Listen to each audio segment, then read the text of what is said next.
Sebelum program dimulai, kita akan mengimport terlebih dahulu syntax time, OS, dan kita juga akan mengimport syntax color dan cprint dari library term color. Lalu dilanjutkan dengan membuat dictionary dengan nama jadwal, di mana key-nya itu adalah nama-nama hari, dan value-nya adalah kegiatan-kegiatan kita pada hari tersebut. Lalu kita akan men-set tugas dan target dalam bentuk array kosong. Lalu dilanjutkan dengan fungsi loading. Dan sebelum fungsi loading dimulai terminal akan dibersihkan terlebih dahulu. Setelah itu baru ditampilkan kalimat sedang memuat dengan titik-titik yang terus bertambah sampai 5 kali dengan jeda 1 detik setiap detiknya. Lalu setelah itu terminal akan dibersihkan kembali dan dilanjutkan ke fungsi pembuka. Di fungsi pembuka akan ditampilkan kalimat selamat datang di One Week Planner. Dengan tampilan itu menampilkan huruf per huruf dan jeda antar huruf itu adalah 0,1 detik. Lalu selanjutnya itu fungsi tambah jadwal. Pada fungsi tambah jadwal akan ditampilkan terlebih dahulu judul tambah jadwal, lalu kalian akan diminta untuk memasukkan hari di mana kalian ingin menambahkan jadwal. Jika hari tersebut tidak ada pada jadwal, maka akan ditampilkan kalimat hari tidak valid. Namun jika harinya itu ada pada jadwal, maka kalian akan diminta untuk memasukkan lagi kegiatan dan juga jamnya. Lalu akan dicek apakah jamnya itu sesuai dengan format atau tidak. Jika jamnya tidak sesuai dengan format, maka akan ditampilkan jam tidak valid. Namun jika jamnya sesuai dengan format, maka jam dan kegiatan akan digabungkan ke variabel data. Lalu data tersebut akan ditambahkan ke dictionary jadwal tadi. Lalu akan ditampilkan kalimat selamat jadwal berhasil ditambahkan. Lalu selanjutnya itu adalah fungsi lihat jadwal. Pada fungsi lihat jadwal, maka akan ditampilkan juga judul jadwal. Lalu pada setiap hari di jadwal tersebut akan dicek apakah kegiatan pada hari tersebut ada atau tidak. Jika kegiatannya tidak ada, maka akan ditampilkan kalimat belum ada jadwal. Namun jika kegiatannya ada pada jadwal tersebut, maka untuk setiap kegiatannya itu akan ditampilkan dengan nomor urut dimulai dari 1. Lalu selanjutnya adalah fungsi hapus jadwal. Pada fungsi hapus jadwal akan ditampilkan judul hapus jadwal. Lalu setelah itu kalian akan diminta untuk memasukkan hari di mana jadwal tersebut ingin kalian hapus. Lalu jika hari tersebut tidak ada pada jadwal, maka akan ditampilkan kalimat hari tidak valid. Namun jika hari tersebut ada pada jadwal, akan dicek apakah jadwalnya ada atau tidak. Jika jadwal ada pada hari tersebut, maka akan ditampilkan terlebih dahulu jadwal-jadwal yang ada pada hari tersebut dengan nomor urut dimulai dari 1. Lalu kalian akan menginputkan pilihan nomor di mana jadwal yang ingin kalian hapus tersebut.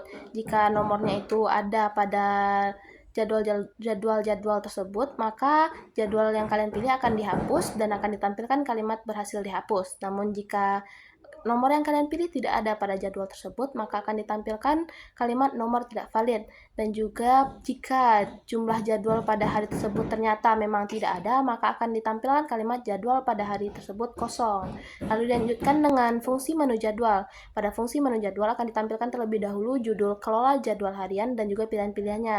Yang pertama itu ada tambah jadwal, kedua lihat jadwal, ketiga hapus jadwal, keempat kembali. Lalu kalian akan disuruh untuk memasukkan pilihan menu tersebut dari 1 sampai 4. Jika pilihan kalian adalah 1, maka akan dipanggil fungsi tambah jadwal. Jika pilihan kalian 2, dipanggil fungsi lihat jadwal. Jika pilihan kalian 3, akan dipanggil fungsi hapus jadwal. Dan jika pilihan kalian adalah yang keempat, maka program akan melakukan break supaya kalian akan dikembalikan ke menu utama. Lalu jika pilihan kalian tidak ada di antara 1, 2, 3, dan 4, maka akan ditampilkan kalimat pilihan menu tidak valid. Baiklah, selanjutnya yaitu fungsi tambah tugas. Untuk fungsi tambah tugas ini, awalnya akan dicetak dulu tulisan tambah tugas, lalu pengguna akan diminta untuk menginputkan judul tugas dan juga deadline-nya. Lalu judul dari tugas tersebut dan deadline-nya akan dibentuk menjadi array 1 dimensi dan ditambahkan ke dalam array tugas yang telah dibuat di awal. Lalu akan dicetak pemberitahuan bahwa tugas berhasil ditambahkan. Selanjutnya yaitu fungsi lihat tugas. Untuk fungsi lihat tugas ini, awalnya akan dicetak dulu tulisan daftar tugas. Lalu jika jumlah dari tugasnya ini sama dengan 0, maka akan dicetak pemberitahuan bahwa belum ada tugas. Namun jika jumlah dari tugasnya ini tidak sama dengan 0, maka seluruh tugas dan juga deadline-nya akan dicetak berurutan mulai dari angka 1. Lalu selanjutnya yaitu fungsi hapus tugas. Untuk fungsi hapus tugas, awalnya akan dicetak dulu tulisan hapus tugas. Lalu jika jumlah dari tugas ini sama dengan 0, maka akan dicetak pemberitahuan bahwa belum ada tugas. Namun, jika jumlah dari tugasnya ini tidak sama dengan 0, maka akan dipanggil dulu fungsi lihat tugas, lalu pengguna akan diminta untuk menginputkan nomor tugas mana yang ingin dihapus. Jika nomor yang dipilih itu berada pada rentang 1 hingga jumlah tugasnya ini, maka tugas tersebut akan dihapus dan ditampilkan pemberitahuan bahwa tugas dan juga deadline itu tuh berhasil dihapus. Namun jika nomor yang dipilih tidak sesuai atau tidak berada di rentang tersebut, maka akan dicetak pemberitahuan bahwa nomor tidak valid. Selanjutnya yaitu fungsi menu tugas. Untuk fungsi menu tugas ini, selagi kondisinya terpenuhi atau kondisinya benar, maka akan dicetak tulisan kelola tugas yang berwarna, lalu akan dicetak juga untuk pilihan yang pertama yaitu tambah tugas, yang kedua lihat tugas, yang ketiga hapus tugas, dan yang keempat yaitu kembali. Lalu pengguna akan diminta untuk menginputkan pilihan mana yang ingin dipilihnya. Jika pilihannya sama dengan 1, ya akan dipanggil fungsi tambah tugas. Jika pilihannya sama dengan 2, maka akan dipanggil fungsi lihat tugas. Dan jika pilihannya 3, maka akan dipanggil fungsi hapus tugas. Dan jika pilihannya 4, maka program akan break atau keluar dari perulangan dan akan kembali ke menu utama. Dan jika pilihannya tidak berada dalam rentang 1 sampai 4, maka program akan mencetak bahwa pilihan menu tidak valid dengan berwarna. Selanjutnya yaitu fungsi tambah target. Untuk fungsi tambah target awalnya akan dicetak dulu tulisan tambah target dan pengguna akan diminta untuk menginputkan targetnya. Lalu target tersebut akan ditambahkan ke dalam array target yang telah dibuat di awal. Lalu akan dicetak pemberitahuan bahwa target berhasil ditambahkan. Selanjutnya yaitu fungsi lihat target. Untuk fungsi lihat target ini awalnya akan dicetak dulu tulisan target atau goals. Lalu jika targetnya ini berjumlahnya sama dengan 0, maka akan dicetak bahwa pemberitahuan bahwa belum ada target. Namun jika jumlah targetnya ini tidak sama dengan 0, maka semua target akan dicetak berurutan mulai dari angka 1. Selanjutnya yaitu fungsi hapus target. Untuk fungsi hapus target ini, jika jumlah targetnya sama dengan 0, maka akan dicetak pemberitahuan belum ada target. Namun jika jumlah targetnya tidak sama dengan 0, maka akan dipanggil dulu fungsi lihat target, lalu pengguna akan diminta untuk menginputkan nomor target yang akan dihapus. Jika nomornya ini berada pada rentang 1 hingga jumlah targetnya, maka target tersebut akan dihapus dan akan cetak pemberitahuan bahwa targetnya ini berhasil dihapus. Namun jika nomornya berada di luar rentang tersebut, maka akan dicetak pemberitahuan bahwa nomor yang dipilih tidak valid dengan berwarna merah.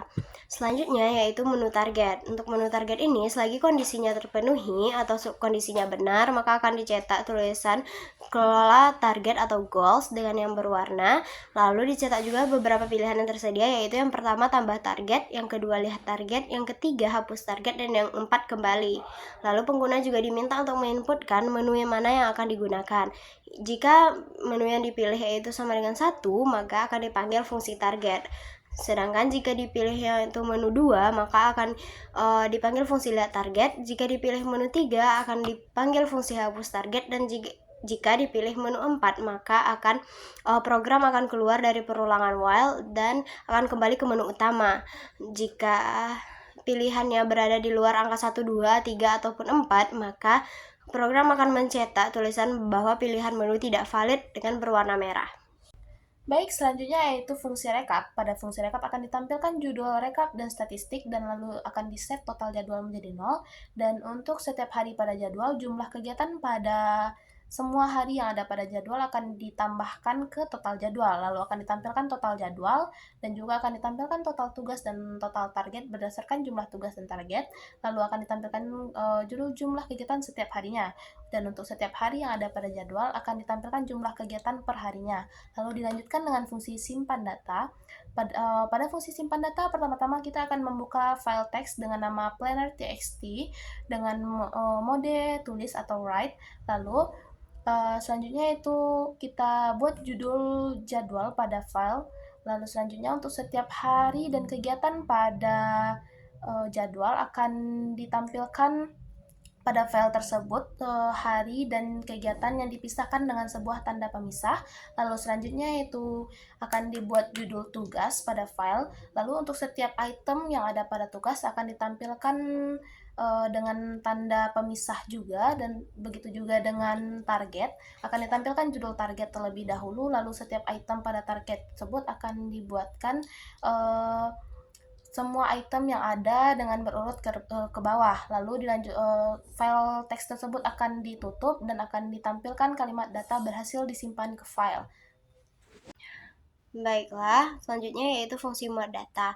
Untuk fungsi muat data ini, awalnya akan dikosongkan dulu data lama.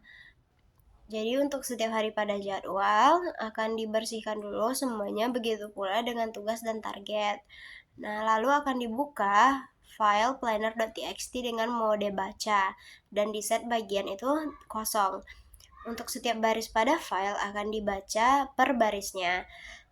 Jika baris itu sama dengan jadwal, maka bagian diganti menjadi jadwal. Jika baris itu sama dengan tugas, maka bagian akan diganti menjadi tugas. Dan jika baris itu sama dengan target, maka bagian diganti menjadi target. Jika tidak diantaranya, maka akan dicek lagi. Jika bagian itu sama dengan jadwal, maka jika pada baris itu terdapat tanda pemisah, maka data akan dipisahkan sesuai tanda pemisah tersebut. Dan hari akan diset menjadi data dengan indeks 0, kegiatan akan diset menjadi data dengan indeks 1. Jika hari ada pada jadwal, maka kegiatan akan ditambahkan pada dictionary jadwal sesuai dengan harinya. Jika bagian sama dengan tugas, dan jika pada baris ada tanda pemisah, maka baris akan dipisahkan sesuai tanda pemisah ini dan di set menjadi data judul. Dan untuk judul akan di set menjadi data dengan indeks 0, deadline akan di set menjadi data dengan indeks 1. Lalu judul dan deadline ini akan di set menjadi array 1 dimensi dan ditambahkan ke dalam array tugas. Jika bagian ini sama dengan target, maka jika pada baris ada isinya atau baris tidak kosong, maka baris akan ditambahkan ke dalam array target. Lalu file akan ditutup. Namun jika file tidak bisa dibuka atau file itu kosong, maka akan dicetak belum ada data yang tersimpan. Selanjutnya yaitu menu utama. Untuk menu utama ini akan dipanggil dulu fungsi loading dan fungsi pembuka. Lalu akan diberi jeda 1 detik dan terminal ini akan dibersihkan.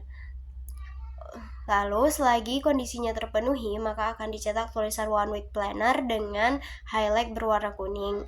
Dan juga beberapa pilihan yang tersedia, yaitu yang pertama, kelola jadwal harian, yang kedua, kelola tugas, yang ketiga, kelola target atau goals, yang keempat, lihat rekap dan statistik, yang kelima, simpan data ke file, yang keenam, muat data dari file, dan yang ketujuh yaitu keluar. Lalu pengguna akan diminta untuk menginputkan menu mana yang ia pilih. Jika menu yang dipilih itu 1, maka akan dipanggil menu jadwal. Jika menu yang dipilih 2, maka akan dipanggil menu tugas. Dan jika dipilih menu 3, maka akan dipanggil fungsi menu target. Jika dipilih menu 4, maka akan dipanggil fungsi rekap. Jika dipilih menu 5, maka akan dipanggil fungsi simpan data. Dan jika dipilih menu 6, maka akan dipanggil fungsi muat data dan akan dicetak pemberitahuan bahwa data berhasil dimuat dengan highlight berwarna putih. Namun jika dipilih fungsi 7, maka akan dipanggil fungsi simpan data dan akan dicetak pemberitahuan bahwa pemberitahuan terima kasih telah menggunakan program ini. Lalu program akan melakukan break dan keluar dari perulangan. Namun jika menu yang dipilih tidak berada di rentang 1-7, maka program akan mencetak pemberitahuan bahwa pilihan menu tidak valid dengan berwarna merah. Output dari program One Week Planner diawali dengan tampilan loading, lalu dilanjutkan ucapan selamat datang di One Week Planner, lalu kalian akan dibawa masuk ke pilihan menu utama. Terdapat beberapa pilihan. Jika kalian memilih menu 1, maka akan ditampilkan menu kelola jadwal harian. Jika memilih menu 1 di kelola jadwal harian, kalian bisa menambahkan jadwal kalian dengan memasukkan hari, nama kegiatan, dan juga jamnya.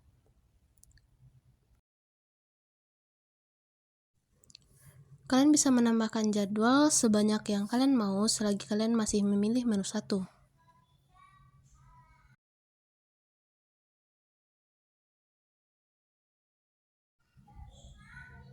Lalu jika kalian memilih menu 2 pada kelola jadwal harian, kalian bisa melihat semua jadwal kalian. Lalu jika kalian memilih menu 3, kalian bisa menghapus jadwal yang kalian inginkan dengan memasukkan harinya terlebih dahulu lalu memilih jadwal yang ingin kalian hapus. Lalu jika kalian memilih menu keempat, maka kalian akan kembali ke menu utama. Selanjutnya pada menu utama, kalian bisa memilih untuk mengelola tugas. Jika kalian memilih pilihan 1 pada menu kelola tugas, kalian bisa menambahkan tugas-tugas kalian dan juga deadline dari tugas tersebut. Sama seperti sebelumnya, kalian bisa menambahkan tugas sebanyak yang kalian mau selagi kalian masih memilih menu pertama pada menu kelola tugas.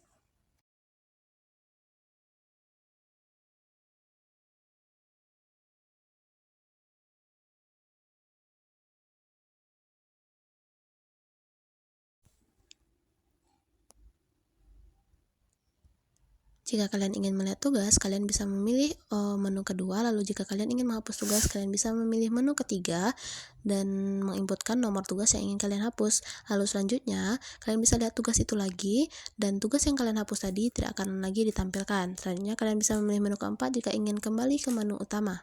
Lalu, jika kalian ingin mengelola target kalian bisa memilih menu ketiga dan akan muncul menu kelola target. Jika kalian memilih satu, kalian bisa menambahkan target-target yang ingin kalian raih. Sama seperti sebelumnya, kalian bisa menambahkan target sebanyak yang kalian mau selagi kalian masih memilih menu pertama pada menu kelola target atau goals. Dan jika kalian ingin melihat target, kalian bisa memilih menu kedua. Dan jika kalian ingin menghapusnya, kalian bisa memilih menu ketiga dan menginputkan nomor target yang ingin kalian hapus. Kalian bisa memilih menu keempat untuk kembali ke menu utama, dan pada menu utama kalian bisa memilih menu keempat untuk melihat rekapan dari semua kegiatan dan juga tugas serta target kalian. Dan untuk menyimpan data ke file, kalian bisa memilih menu kelima, dan kalian bisa memilih menu ketujuh untuk keluar dari program One Week Planner.